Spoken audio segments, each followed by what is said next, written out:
Hello, I'm David Bird, and I'm the lecturer that's going to be taking you for digital marketing and electronic relationship management. So let's get straight down to business. This isn't a technical unit, but we will talk about aspects of technology that we use in digital marketing.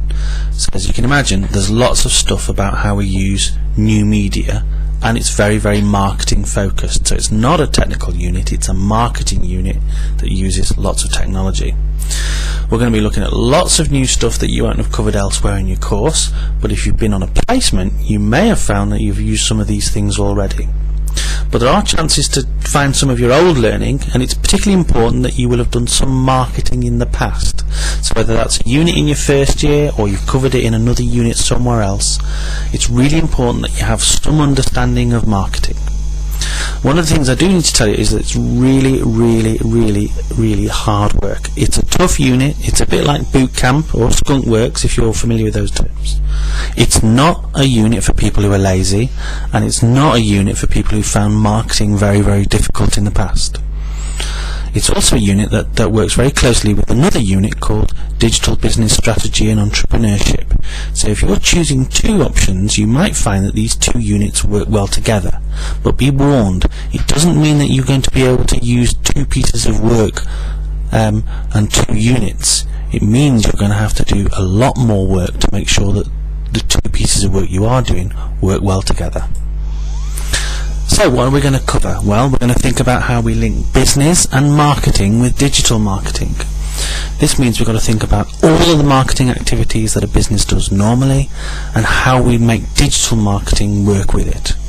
We're also going to look at ways of identifying a digital market opportunity in the marketplace. This means going out and seeing if there really is a chance for us to use digital marketing in the workplace. We're going to look at how we create a strategy for digital marketing so that we know that we're doing the right things.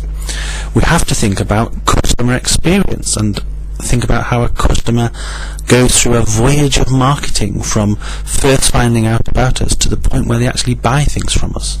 And in that we learn how we create relationships with customers, and the fact that a relationship in a digital world is a very important thing.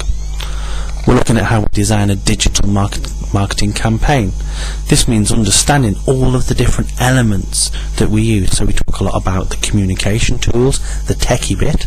We talk about product and price. We talk about how important brands are online. We then think about how we design the customer interface. Now, this isn't about designing web pages. This is about understanding the interface between a customer and the organization, and that our digital marketing effort is that interface.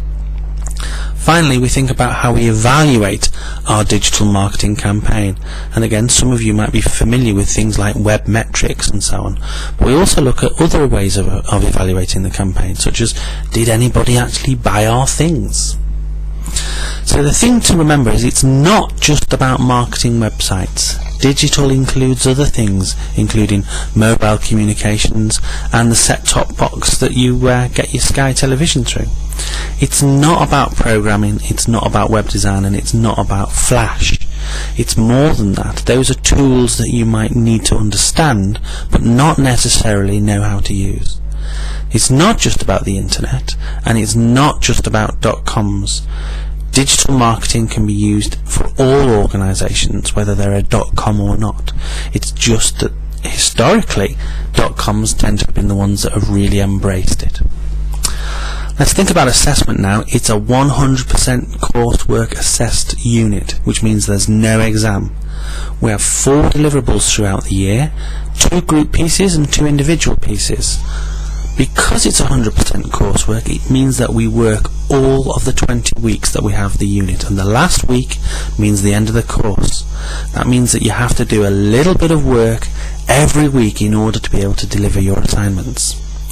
The group work part is peer assessed through a special digital marketing peer assessment tool. This means that your colleagues have a chance to assess you, not on how good your work was because you're producing group work, but on the level of contribution that you made. So there's no opportunity for being carried on this course, no freeloading. The work's very commercial, it's very practical, and it's very creative. It's not an academic essay. It means you'll be producing a report that you really could use in the real world. And one of the things that we've discovered is people, when they finished on our unit, when they're applying for jobs, actually show pieces of the coursework that they created to their interviewers. So I hope that's been helpful to you. If you have any problems or any questions you need to ask, then please send me an email on d.bird@mmu.ac.uk.